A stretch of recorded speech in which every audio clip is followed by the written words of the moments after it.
어찌 보면 이 본문에서 그닥 드러나지 않는 인생 한 사람이 있습니다. 그게 누구냐면 말고입니다. 말고. 제가 왜 이 말고라고 하는 사람에 대해서 집중하고 싶었느냐 하면, 누가는 직업이 의사라서 그랬는지 모르겠지만 누가복음에서 꼭 이 사건을 같이 연결해 주고 싶었습니다. 말고의 귀가 잘렸었지만 예수님께서 고쳐주셨다는 것입니다. 그래서 제가 먼저 오늘 본문에서 우리 식구들과 이 본문을 통해 나누고 싶은 첫 번째 메시지가 뭐냐면, 작은 삶을 소중히 여겨야 되겠다라고 하는 것입니다. 이 말고는 오늘 본문에서 주목받지 못했던 사람입니다. 그런데 누가는 그때 고통을 당하고 있었던 말고라고 하는 사람이 치유받았다라고 하는 사건을 조금 기록해주고 싶었던 것입니다. 저는 이 말씀을 읽으면서 이런 생각을 합니다. 세상의 시각이 아닌 하나님의 시각을 우리가 좀 가져보아야 하겠다는 것입니다. 아무도 주목하지 않는 인생이지만 이렇게 얘기해 놓고 보니까 그날 밤 예수가 붙잡히던 그날 밤 그 이야기는 말고에게는 절대로 잊혀질 수 없는 인생 최대의 사건이 벌어지고 있었다는 것입니다. 사소해 보이는 인생, 저와 여러분의 인생이 역사의 한 페이지에 이름을 남기지 않아도 괜찮아요. 그러나 어찌 보면 무엇이 교회를 만드는가, 무엇이 하나님의 나라를 만드는가, 무엇이 하나님 나라의 평판을 만드는가, 사소해 보이고 작아 보이는 저와 여러분의 삶의 자리에서의 우리들의 표정과 태도와 자세가 그거를 만들어 간다는 거예요. 저와 여러분도 큰 장면에서는 아무것도 아닌 인생일 수도 있겠지만, 그러나 하나님의 나라의 장면에서는 의미 있는 삶이 될 수 있음을 믿으시고, 저와 여러분의 작은 인생, 화려하지 않은 인생, 작은 일상을 소중히 여기는 지혜가 우리 모두에게 있기를 주님의 이름으로 축원합니다. 두 번째로 나누고 싶은 말씀은 이거예요. 고통 속에 담겨져 있는 축복을 붙들자는 거예요. 제가 말고를 생각하면서 이렇게 생각해 봤어요. 오늘 이 장면에서 누가복음 22장 47절에서 53절 말씀, 요 장면에서 제일 주님으로부터 복받은 사람이 누굴까? 여러분, 말고 입장에서 한번 생각해 보세요. 예기치 못한 고난을 당한 거예요. 자기 잘못이 아니에요. 그죠? 말고가 여기서 잘못한 게 뭐가 있어요? 대제사장의 종으로서 그 명령에 순종하고 따랐을 뿐이에요. 그런데 그 고난 속에는 아무도 경험해 보지 못하는 축복이 숨어 있었던 거예요.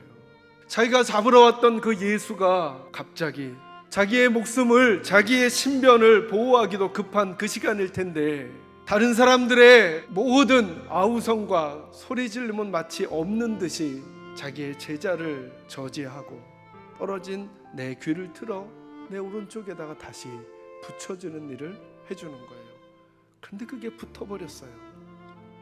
주변의 사람들도 놀랐겠지만 그 당사자는 그 고통 가운데서 찾아온 그 치유가 어떤 느낌이었을까요? 그는 누구도 모르는 경험을 하고 있는 거예요. 그 고난은 자동적으로 복이 될 수는 없어요. 그 고통은 자동적으로 우리에게 성공을 가져다 주는 것은 아니에요. 그러나 이것은 알고 있어야 돼요. 고난 속에는 축복이 숨겨져 있을 수 있다는 거예요. 우리 사랑하는 식구들 가운데 지금 나름 고통, 아픔, 고난을 보내고 있는 식구들이 있나요?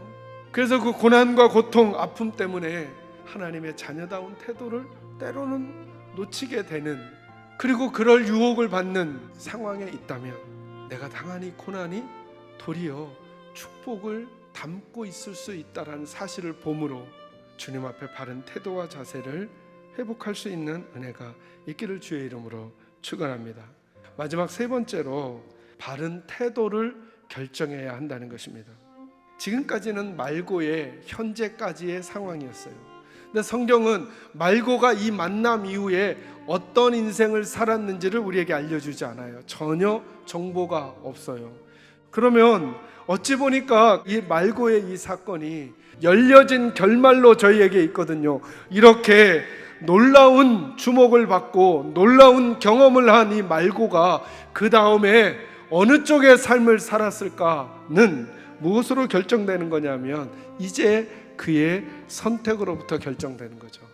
어떤 태도를 결정하느냐에 따라 그는 예수의 종으로 살아갈 수도 있고, 아니 다시 대제사장의 종으로 돌아갈 수도 있게 되는 상황인 거예요.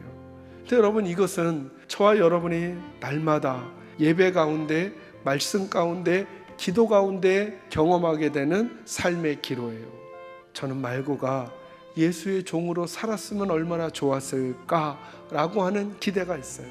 그 기대가 저와 여러분에게 예배할 때마다, 기도할 때마다, 말씀을 들을 때마다 하나님이 거시는 기대일 수 있어요.